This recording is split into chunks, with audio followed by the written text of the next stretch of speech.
Hello, everyone. Welcome back to another episode of the Weekend Charts. I'm your host, Charlie Bilello, bringing you the most important charts and themes that I'm seeing today in markets and investing. Huge show for you today. And if you're watching this on YouTube, hit that subscribe button. Make sure you subscribe to the channel to receive all the latest content. And if you're looking for a second look on your portfolio and your financial plan, now's the perfect time to reach out to us at creativeplanning.com/Charlie. Fill out this form and we're going to give you a free wealth path analysis where we're going to do a portfolio checkup, give you a retirement roadmap, proactive tax strategies, and much more. So reach out to us today at Creative Planning. We're in all 50 states, so we likely have a location right near you. Over 345 billion in assets under management and advisement. We're here to help, so go to creativeplanning.com/Charlie. Okay, what's on the docket today? So much to discuss. The cruelest tax we have to talk about, which would be inflation. Rising credit card delinquencies continues to tick up there. Buffett is raising more cash, delaying the American dream. We'll give an update on the housing market. The other side of Mania, so crypto, the meme coins that we've been talking about, really red flags over the past few months. Now we're finally seeing the other side of that. Show us the receipts. So I want to see more in terms of details for Doge and the savings, and we'll discuss that. And there's a new king of retail, and that would be Amazon dethroning Walmart. We'll show you the data there. And I want to end, as we always do, with something positive, and that would be record 401k participation. Okay, let's dig in. Start with the cruelest tax. Here's an interesting chart here showing you the share of spending by income group in the U.S. And what you notice here, if you take a look here, the top 10% of income earners in the U.S. now account for 50% of all consumer spending. That's a record high, and you can see really trending higher over the past few years. And the biggest reason for that is just inflation has hit the lower income earners much harder than the top 10%. And so inflation is a regressive tax, most regressive tax. And you could just think about it in simplest terms.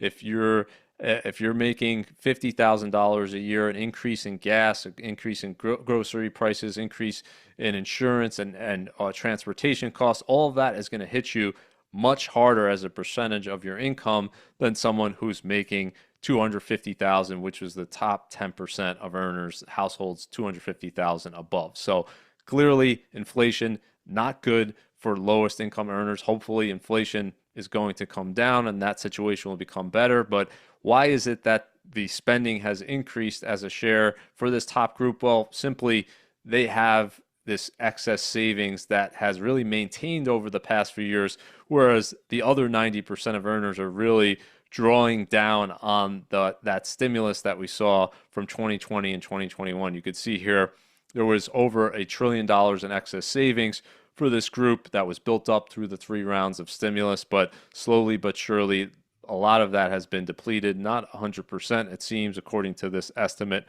from Moody's, but it's a much bigger decline than what we've seen in terms of the top 10% of earners who have really held their ground. And actually, you can make a case that inflation has actually benefited this group because we've seen massive asset appreciation over the past 5 years, which has outpaced inflation. And who owns primarily these assets? Well, it will be the top 10% of income earners. So over the past 5 years, we've seen the inflation in the U.S., so prices go up 23%, which is pretty high. But if you look at home prices, up 52%, and you look at the S&P 500, up 97%.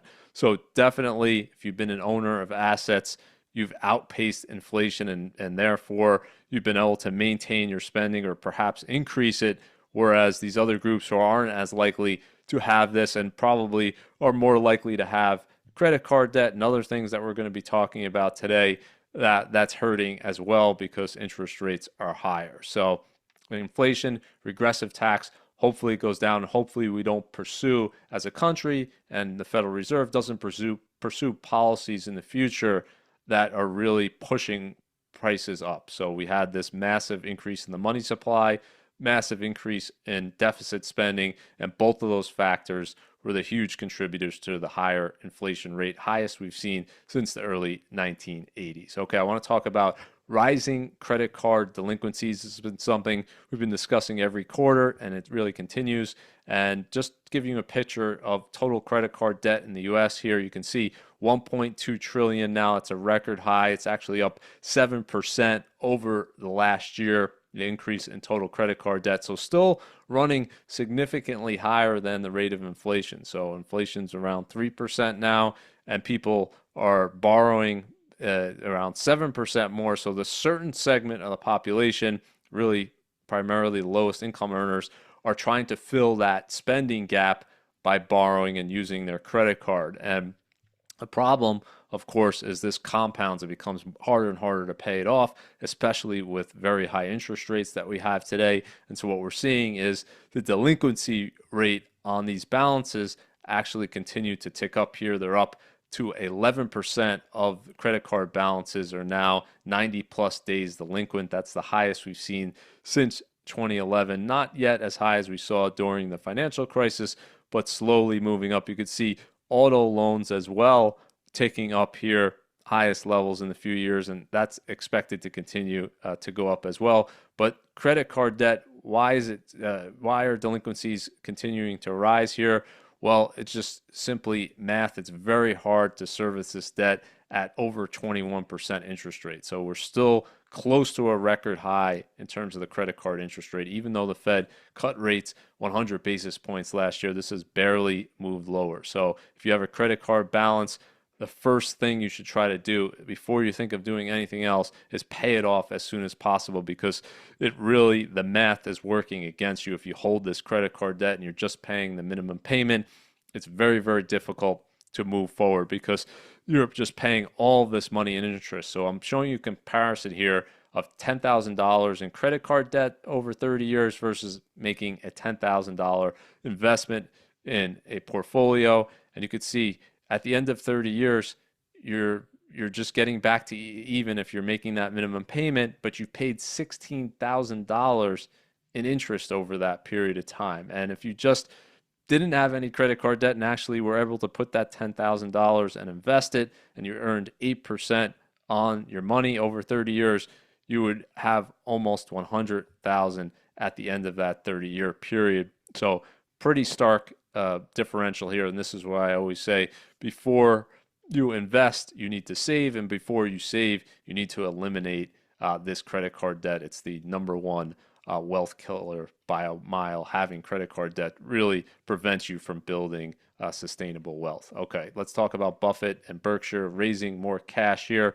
We got the latest Q4 earnings update, and what it showed is their cash pile once again hit a record high, now $334 billion, and they were a net seller of stocks once again, $6.7 billion during the fourth quarter, selling down their holdings. And as a percentage of their assets, the cash percentage for Berkshire has never been this high before in history. So we're about 27% of Berkshire's assets are being held in cash. You could see just a few years ago, you were about 11% in terms of percentage of assets. And this is pretty interesting to me because while they're a net seller of equities, obviously someone's buying what they're selling. And if we look at fund managers as a whole here, it's interesting. This is a manager survey from B of A, and what they're showing is very low cash levels among other managers. And what they're showing here, 3.5%, which is the lowest, they said in the report, in 15 years. So very different here where you have Berkshire and Buffett selling stock, holding a high percentage in cash of their portfolio, 27%. And you have this average fund manager in this survey holding a low percentage of cash. And you can see the difference between today, what they're holding in October 2022, which was the low of the last bear market. They're holding a significantly higher percentage in cash. And today, they're holding it very low. And some might view this as a contrarian sign, saying they're holding a low percentage of cash because they're overly optimistic, overly bullish after we had 2 strong years in the equity market. But why is Berkshire selling? Not, a lot of different theories, but to me, look, this is the greatest value manager of all time. And if you look at their number one holding and what they've been selling, Apple, you can't make the case that the valuation picture is anywhere near it was when Berkshire first started buying Apple back in early 2016. So it was trading at 10 times earnings back then, and now you're up close to 40 times earnings. And so to me, it's not just Apple, obviously. We've seen valuations go up significantly over the last decade. In the last 2 years, we've seen, and I've talked about, just enormous multiple expansion in terms of the prices of these securities are outpacing the earnings. So to me, Berkshire's building up this cash pile for a future opportunity, so they take advantage of a dislocation if it when it happens. When is it going to happen? Nobody knows, but they play a different game. They're playing the long game, and clearly they seem to me to be saying there simply isn't as much opportunity out there as there was a few years ago. Okay, let's talk about delaying the American dream. This is not something that you want to see, but it's the reality today for a lot of Americans who are looking to enter the housing market. It's simply the most unaffordable housing market that we've seen in history. There's a lot of ways to look at that, but the Atlanta Fed puts out data showing what you would need as a percentage of your income to afford the median priced home for sale. And today, it's at a record high 47% of your income. So if you're spending 47% of your income on a housing payment, and this includes taxes, insurance, PMI, if you're spending that much, it leaves almost nothing for anything else. So it's very difficult, needless to say, to be able to afford that. And therefore, most people are putting off that home buying purchase to a much later date. And what we've seen is the percentage of first-time home buyers really plummet. So if you haven't been in the housing market yet, and we talked about earlier that top 10% of income, if you're not in that group and you haven't owned an asset, well, it's going to become much more difficult because of that appreciation we've seen in home prices over 50% in the last 5 years, and you don't have enough for a down payment, and you don't make enough money to afford that monthly payment. And so what we've seen as a result is the percentage of first-time home buyers really plummet here. It hit a record low in 2024 at 24%. You could see what a contrast this is with 2010 after home prices collapsed after the financial crisis. 50% of all home purchases were from first-time home buyers. Now, record low 24%. And we're also seeing the median age of that first-time home buyer go up and up and up, and now we're at a record high 38 years old. So really not what you want to see, really delaying household formation in the U.S. And how are we going to rectify this? There's only one way. Housing has to become more affordable, either by prices going down, mortgage rates going down, or incomes going way up. But certainly as a national policy, we should reflect back on the last few years and say, why in the world did we promote pushing up housing prices in 2020 and 2021 when we already had a record high and already had very poor affordability? Why did we have the Federal Reserve buying mortgage bonds to push the housing market even higher? Not a good policy in my view. There's never been an explanation of why they're doing that, and there's never been an apology from the Fed saying that was the wrong policy and we're not going to do it again. So let's talk about the other side of mania here, and that would be the meme coin mania. And I've been chronicling this the past few months. It really has reminded me of early 2021 when we had the SPAC mania, the meme stock mania in terms of GameStop and AMC and all the rest of them.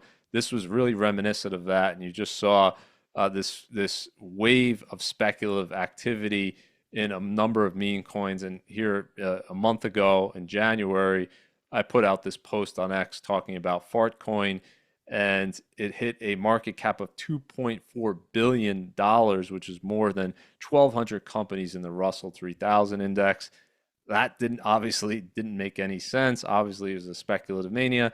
No one knew where it was going to top. It actually topped that very day, and it's now down 90% from those levels. So no surprise to see this thing move lower. What is it worth? It's worth what someone will pay for it, but ultimately, obviously, it could be worth nothing. So the problem with buying these things is not that you can't make money in speculating and there's a greater fool out there. It's that will you be able to time this in a way to actually profit from it? And I would venture to guess that many people who bought this thing above $2 here are just sitting now on these massive, massive losses. So it's an unfortunate thing to see. And we've seen it now with a number of these meme coins. Dogecoin back in December hit a market cap of $69 billion, which I noted at the time was $10 billion more than Bank of New York Mellon, which had been around since 1784. That's a company with 18 billion in revenue and 53,000 employees. And I talked about it a little bit over the past few months. To me, Dogecoin going up after the creation of Doge and after the election made no possible sense if you really thought it through, because people were speculating on these things saying, well, the US currency is going to be worthless. We're running these massive deficits. We're spending so much and we're just being reckless. Well, the whole thing behind Doge is it was going to try to eliminate that. It was going to try to balance the budget. It was going to try to secure our future and maintain maintain the value of the dollar. And what we've seen is obviously a wake-up call where the speculative activity really has worn off here. You can see the post-election spike. It peaks there in December. And now Dogecoin is down 60%. How much lower is it going to go? Nobody knows. Obviously, it could go back up again and people can pump this thing again. But be very, very careful in meme coins. One last thing that we have to talk about is the Mania meme coin that was launched right around the inauguration. And on the website, the official website for this was always crazy to me. Like the first thing that you see is buy with a credit card, and they're really kind of encouraging you. They're recommending you buy this thing with a credit card. And of course, this coin peaked the first day that it came out, right around the inauguration there, and now it's down 93%. Just crazy, crazy decline. Not surprising whatsoever, and very unfortunate, obviously, for anyone who bought this thing.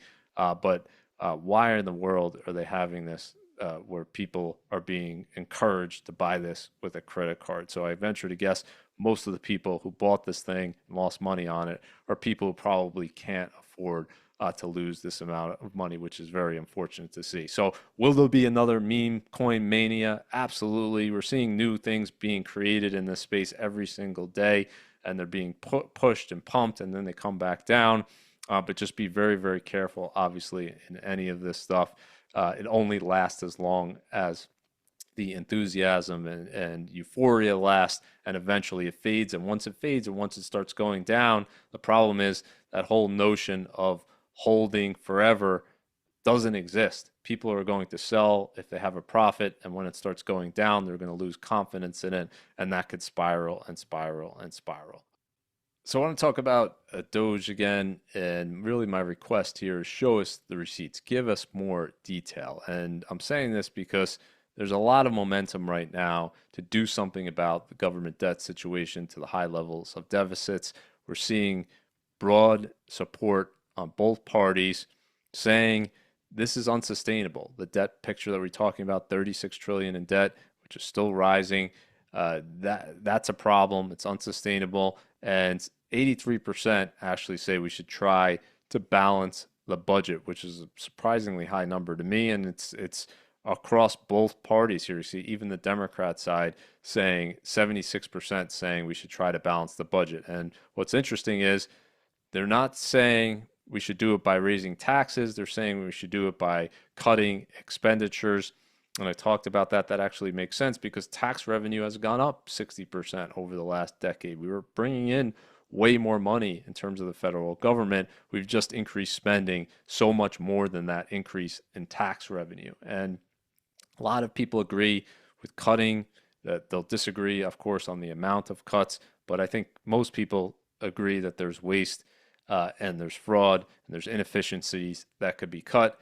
And in terms of having an agency that looks at this stuff, I think that it makes sense, obviously, because we've gone on too long with no accountability. Someone should be shining a light on this, and then we debate: do we need to have this expense? Do we not need to have it? Let's get it out on the open and talk about it. So we have this broad momentum to actually do something about it, and Doge so far, obviously, clearly has identified a lot of waste, fraud, and abuse. Really, the question is, well, how much?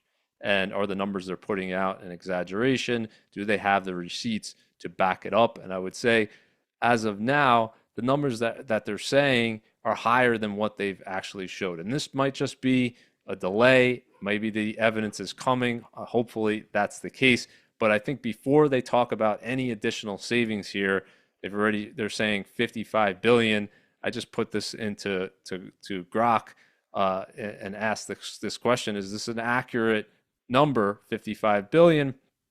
And simply, it's difficult to verify based on the data that's available right now. If you go to the Doge.gov website, you're not going to get to that 55 billion. So before they do anything else in terms of announcing more savings, get to that 55 billion number. If it's wrong, then correct it. But you can't have this gap. And don't put out any number, I would say, until you triple verify it. Make sure you have the supporting data. Obviously, there's going to be mistakes and errors. Correct it, be transparent, and just give us more and more detail. So I'm encouraged that we've had a lot of transparencies, a shining a light in terms of a lot of the wasteful spending that's been going on. But we have to be very careful in terms of saying we've saved X amount. If that's not actually the case, you're going to lose credibility. You're going to lose this momentum. So that would be my suggestion. Show us the receipts for everything going forward before announcing any more savings. Address this gap in terms of where it is. If you actually saved it, if you actually cut that expense, it should be pretty easy to show this is where it is. And if you don't have the receipt yet, say, okay, we don't have the receipt, but this is where the actual savings is. And the goal should be to actually make it as simple as possible. We've saved X amount from this department, Y amount from this department, and just have it more than just line items, which seems to be the case on there, which is very confusing. So where are you actually saving? Break that down broadly, and then have the ability to click in on it, and don't announce additional savings until you have the actual support to prove it. Okay, I want to talk about the new king of retail, and that would be Amazon. And I've been showing this chart for years. It's finally happened. Amazon has surpassed Walmart in terms of the number one revenue generator in the world. 188 billion in quarterly revenues in the last quarter. Walmart, not too shabby, 181 billion.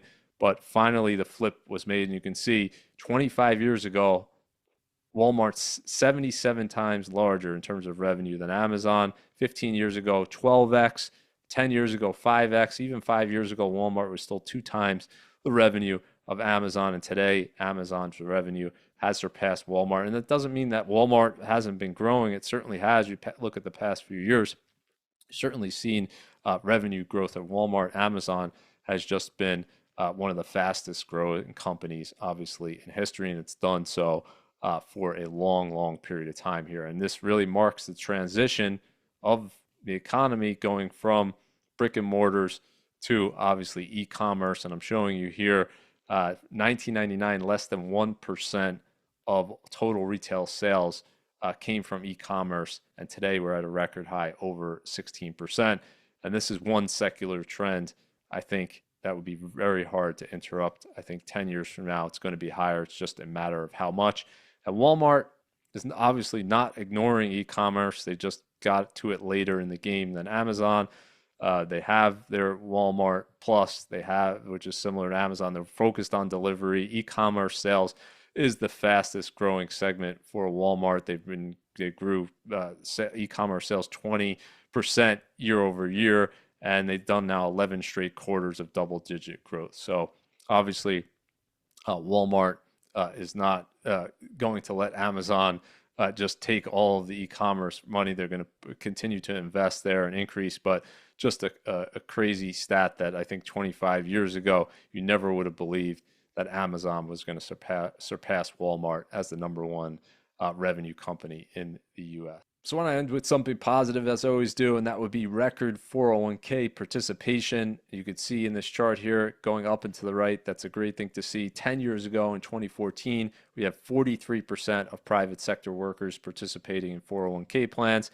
Today, record high 50%, so half of all workers now participating in 401k plans. Great to see, because this is the number one way Americans become millionaires, simply putting a portion of their paycheck, saving it, investing it, and over time, that compounded growth leads to a substantial ending balance. And the example I'm showing you here is a starting salary, $50,000. You increase that salary 3% per year. If you save 6% of that salary and you get an 8% annualized return from age 25 to 65, this is what you'll have at the end of that period of time, 1.1 million. And if you have an employer match, this is extremely important.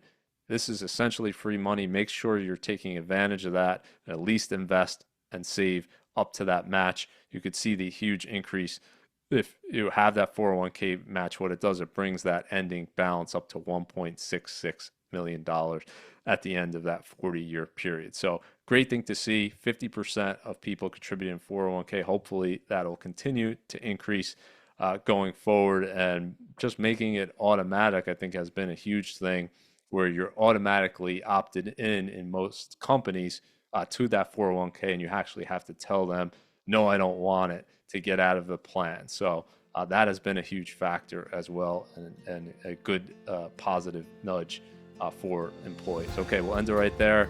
Thanks everyone for joining me on The Week in Charts. If you're watching this on YouTube, hit that subscribe button. Have a great rest of the week, and I'll see you next time on The Week in Charts.